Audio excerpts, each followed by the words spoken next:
Hare Krishna, Namastê. Vamos lá então agora, início a leitura do livro Bhagavad Gita, como ele é, né? Nós estamos fazendo a leitura do segundo capítulo, verso 5, tá? É o resumo do conteúdo do Gita. Então eu vou falar o mantra inicial antes de dar início à leitura propriamente, tá? Om Namo Bhagavate Vasudevaya. Om Namo Bhagavate Vasudevaya. Om Namo Bhagavate Vasudevaya.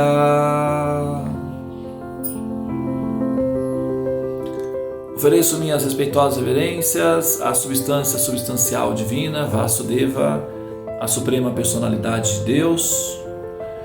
Narayana Namaskritya Naranchaiva Narottaman Devi Sarasvati Vyasa Tatodayan Udiraye. Antes de recitarmos as escrituras sagradas, nós devemos oferecer respeitosas reverências ao ser humano supremo, a Sarasvati, a deusa da sabedoria, e a Srila Vyasadeva, o compilador, e todos os sábios e rishis que assumem para si a responsabilidade de levar adiante o Dharma contido nos Shastras, nas escrituras sagradas. Hare Krishna, Krishna Krishna, Hare Hare, Hare Rama, Rama Rama, Hare Hare. Muito bem, então vamos dar aqui sequência, não é? A leitura do Bhagavad Gita, capítulo 2, verso 5. Resumo do conteúdo do Gita. Eu vou ler em sânscrito primeiro, tá bom? Guru Mahatvahi Mahatmubhavan Shreyo Bhaktum Bhaikshan Apihaloke Hatvartat Kamamstu Gurum Ihaiva Bondya Bhogan Rudhira Pratigdan. Tradução, palavra por palavra.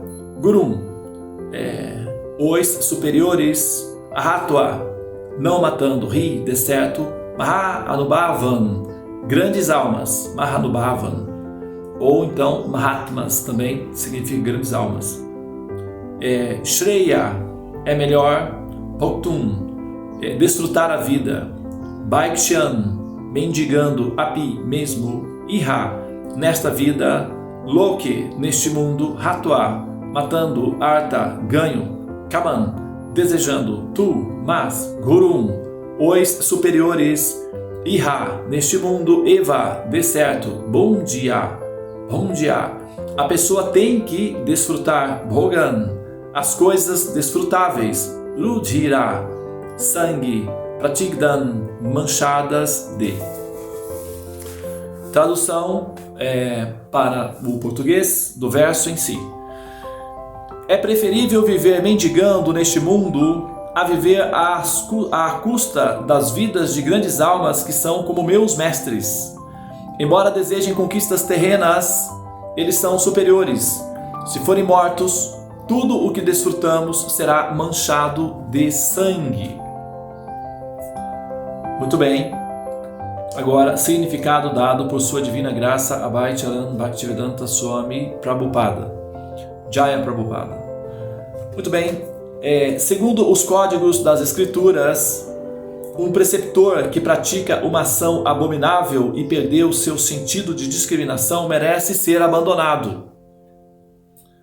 Bhishma e Drona foram obrigados a tomar o partido de Duryodhana por causa da ajuda financeira que este oferecia. Embora simples razões financeiras não devessem tê-lo impelido a aceitar essa posição. Nessas circunstâncias, perderam a respeitabilidade de mestres. Contudo, Arjuna julga que, mesmo assim, continuam sendo superiores seus e, portanto, Desfrutar de lucros materiais após matá-los significaria desfrutar de despojos manchados de sangue.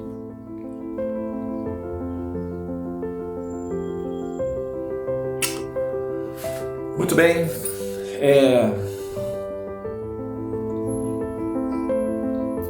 Eu vou ler novamente o verso.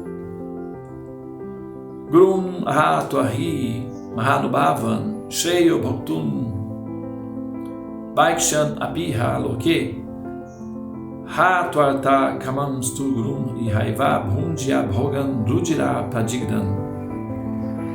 É preferível viver mendigando neste mundo a viver a custas de vidas de grandes almas que são meus mestres. Embora desejem conquistas terrenas, eles são superiores. Se forem mortos, tudo o que desfrutamos estará manchado de sangue. Om Gyana Timirandasya Gnanjana Shalakaya Chaksurum Militanjana Tasmai Shri Gurave Namaha.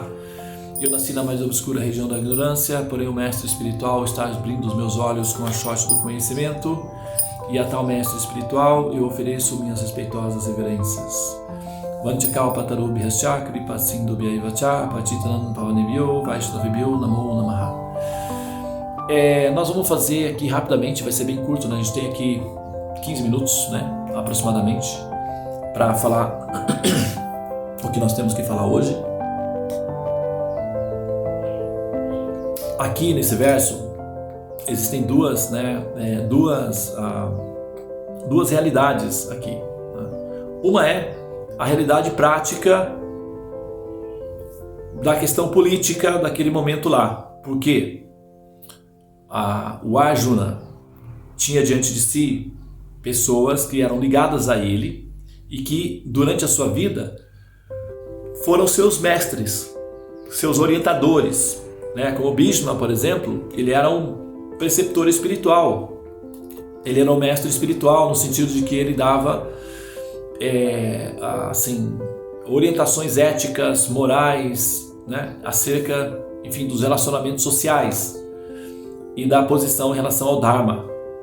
Bhishma tinha essa função. Já Drona era o treinador do Arjuna para as questões militares, então era o mestre do Arjuna.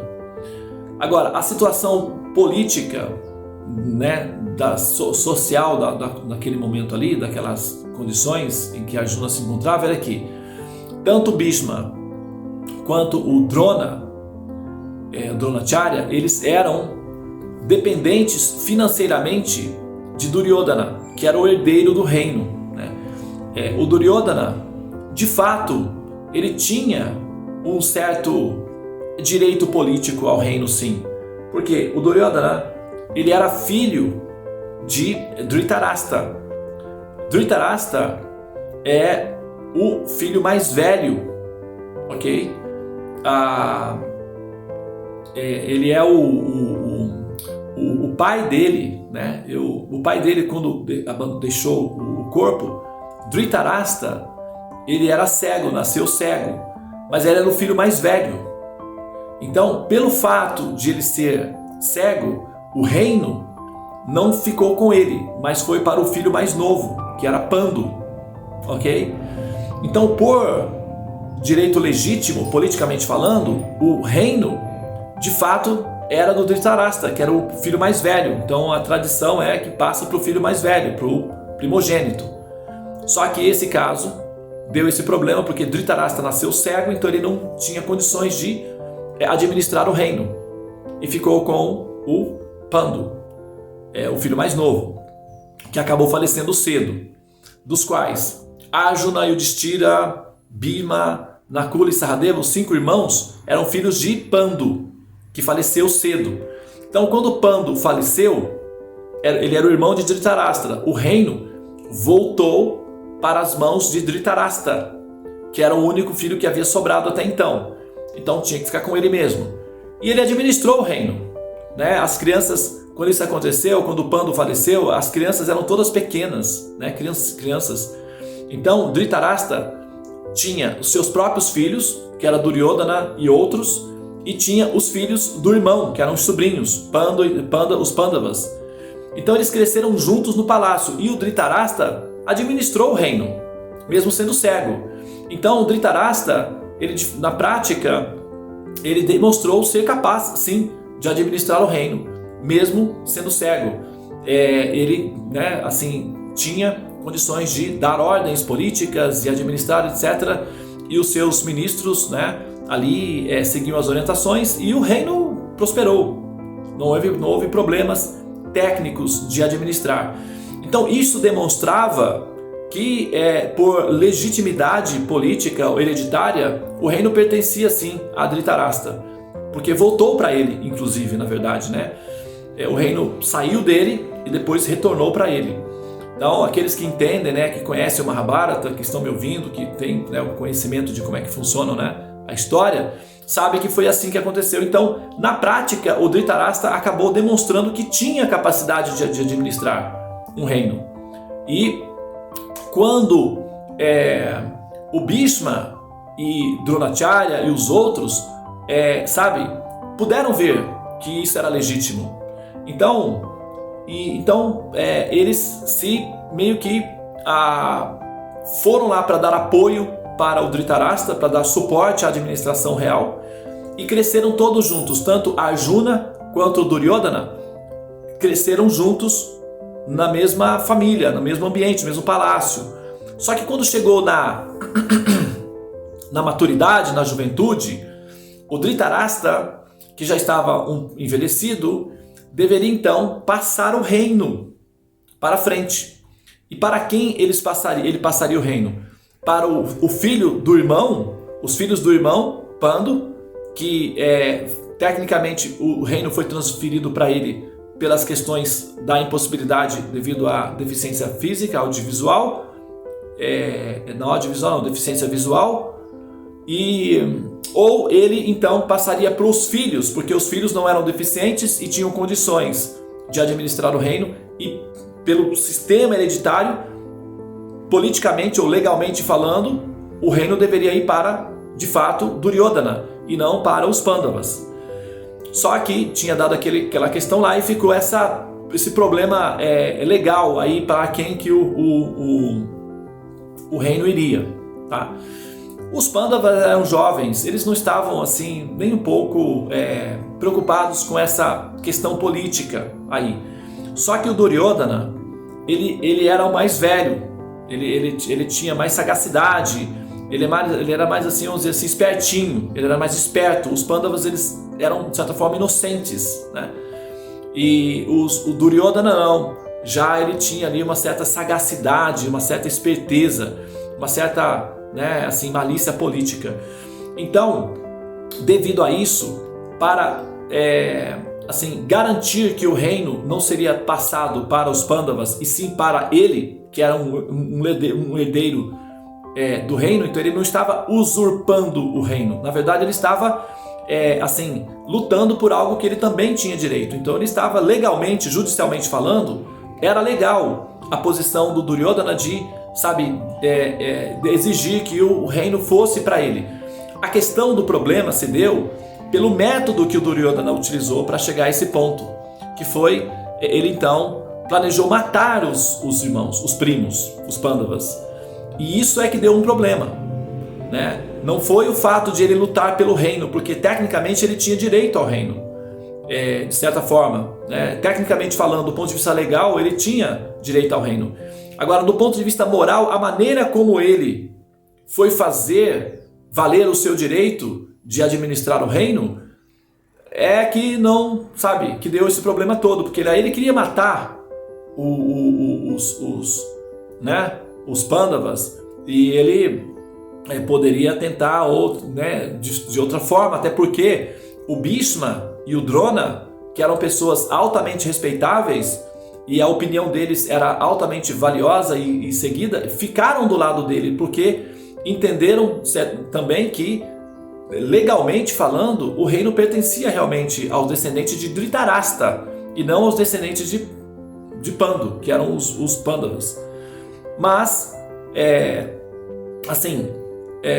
o Duryodhana, ele fazia o que ele fazia, por exemplo, a tentativa dele de matar os Pandavas não eram tentativas públicas, declaradas, tentativas abertas, não era assim um processo aberto, declarado, era tudo, né, assim, meio sigiloso, meio secreto, é tipo uma KGB, fazia tudo por debaixo dos panos.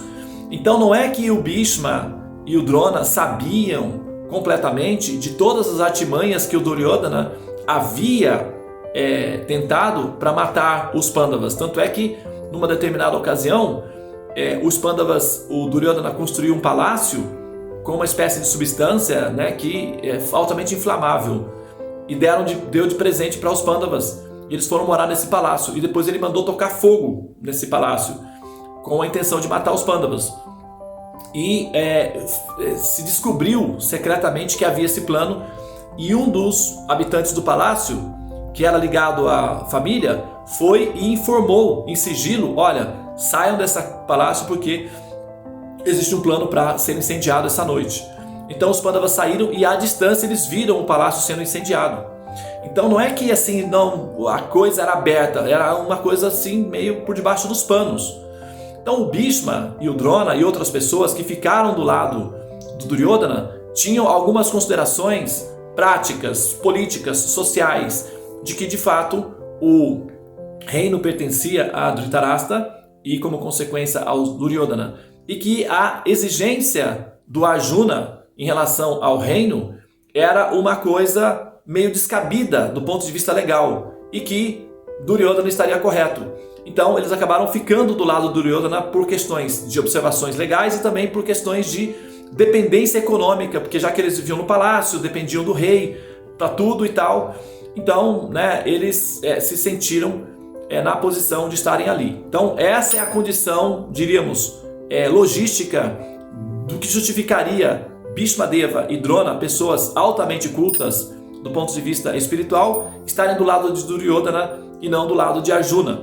E Krishna estava do lado de Arjuna para garantir que Arjuna tivesse a sua vida, assim, assegurada. Porque Krishna sabia que Arjuna estava sendo perseguido sistematicamente com o objetivo de ser morto.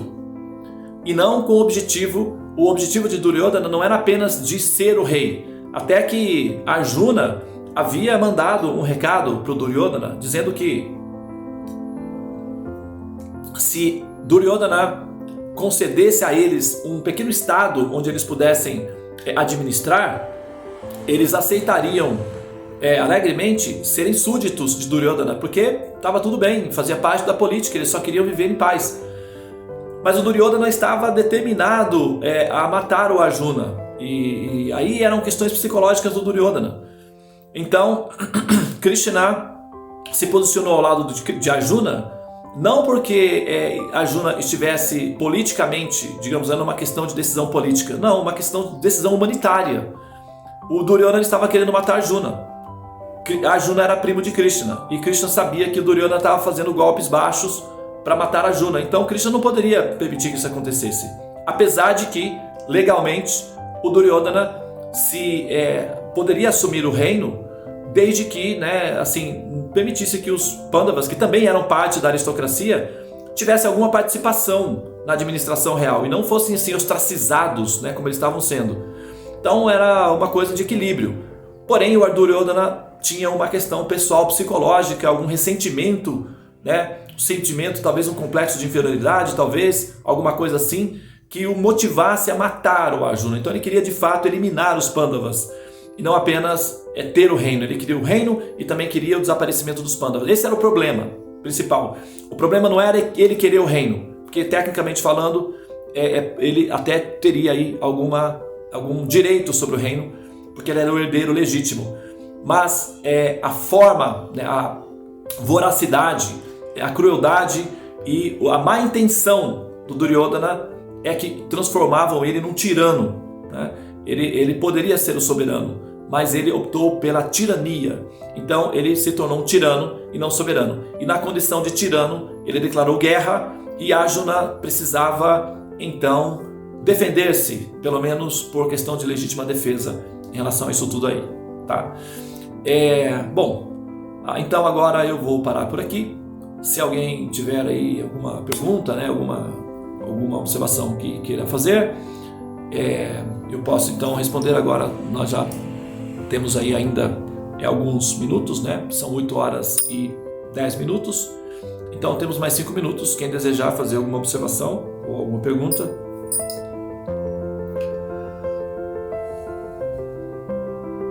Muito bem, então não temos perguntas. Namastê, Hare Krishna. A gente volta a se ver então na próxima gravação.